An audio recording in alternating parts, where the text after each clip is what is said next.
Hello, thank you for joining me. My name is Eleanor Hobson and I'm a partner here at Kemp IT Law.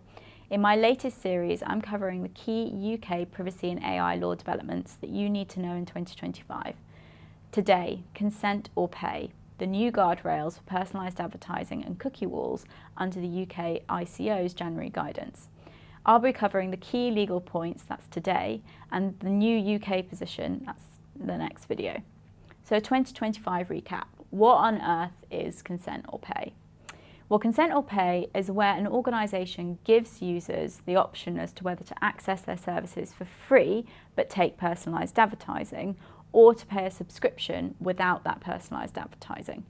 You may have seen this in Meta's offering of subscription models in the EU, or those cookie walls, the new cookie walls deployed in your favourite press sites.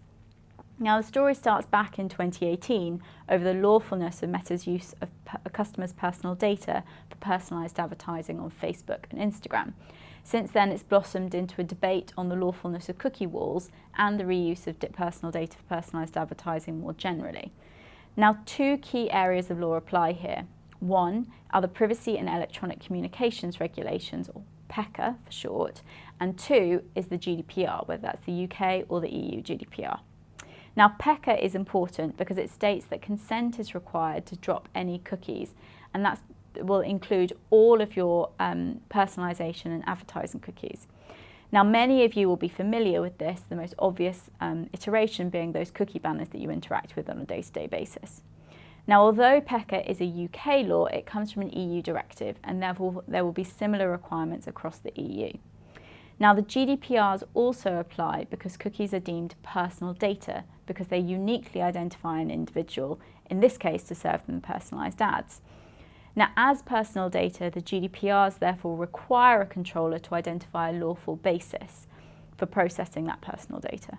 This will also be the case whether the controller wants to combine the cookie with other personal data about the individual to make those ads more relevant. That could be social media data or other offline information such as purchase histories. Now, after the many iterations of seeking to rely on legitimate interests and performance of a contract, and check out my other videos for those, the technology platforms have plumped on consent as their lawful basis. Now, it's important to note that there are two different consents here. There's one under PECR, and that's the consent to use the tracking technology, whether that's a cookie or a pixel or device fingerprinting.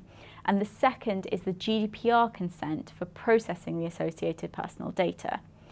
However, both consents need to meet the same threshold under the GDPR, i.e. they need to be specific, informed and freely given. And that's how we get to the consent or pay debate, those pesky cookie walls and how to lawfully personalised advertising. Because the key question is, how can we demonstrate those three conditions? In my next video, I'll be covering the UK's new position under the ICO's guidance. Thank you very much for watching. If you've got any questions, please feel free to drop them in the comments or get in touch.